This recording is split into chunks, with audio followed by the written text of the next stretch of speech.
Materi terakhir pada bab hidrokarbon yaitu manfaat dan dampak senyawa hidrokarbon bagi kehidupan. Yang pertama, kita akan membahas manfaat senyawa hidrokarbon bagi kehidupan. Yaitu pertama di bidang kesehatan.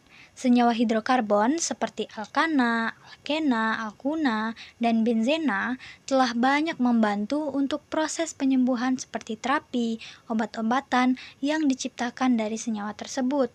Contohnya, itu obat pusing atau paracetamol yang sering kita gunakan ketika kita demam atau pusing, ada salep, obat mabuk perjalanan, dan obat terapi.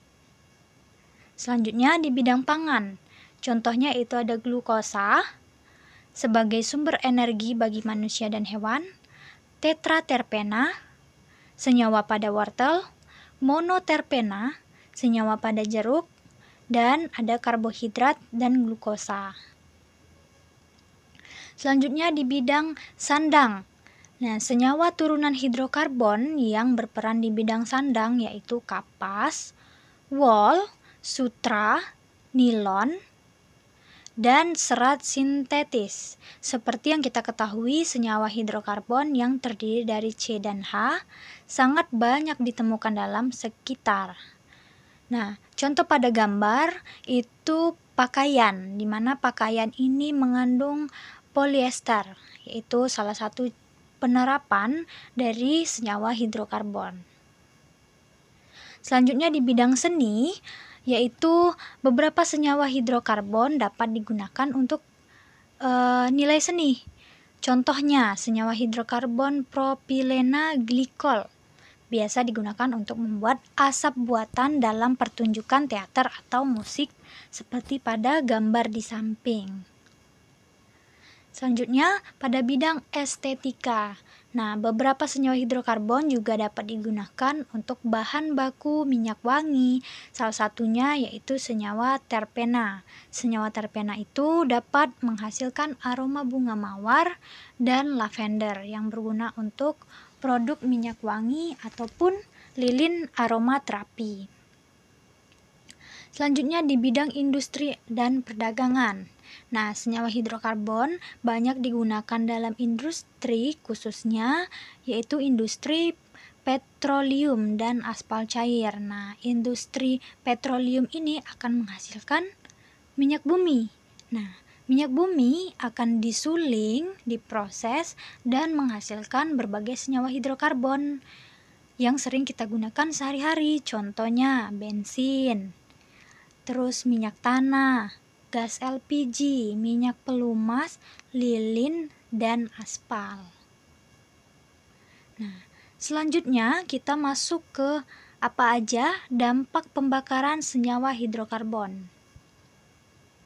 Nah, reaksi pembakaran hidrokarbon itu dapat dibedakan menjadi dua. Ada pembakaran sempurna dan tidak sempurna, seperti yang dijelaskan pada materi sebelumnya, yaitu sifat kimia hidrokarbon, yaitu reaksi oksidasi. Nah, reaksi tidak sempurna itu akan menyebabkan polusi udara.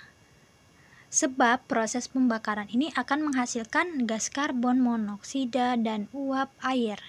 Karena reaksi tidak sempurna itu mengalami kurangnya oksigen, sehingga dampak besar yang dirasakan manusia itu adalah polusi udara. Adapun beberapa dampak lain yaitu pemanasan global.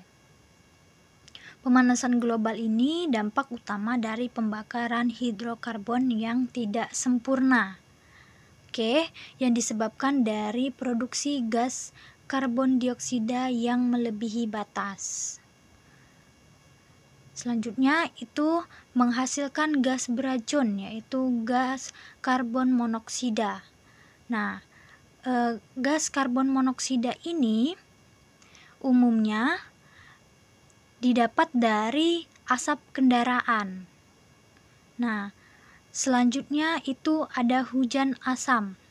Hujan asam ini dampak dari pengaruh keberlangsungan hidup kita sehari-hari. Oke, mungkin itu saja yang dapat saya sampaikan mengenai materi-materi pada bab hidrokarbon. Apabila ada kesalahan, saya mohon maaf. Saya akhiri dengan terima kasih.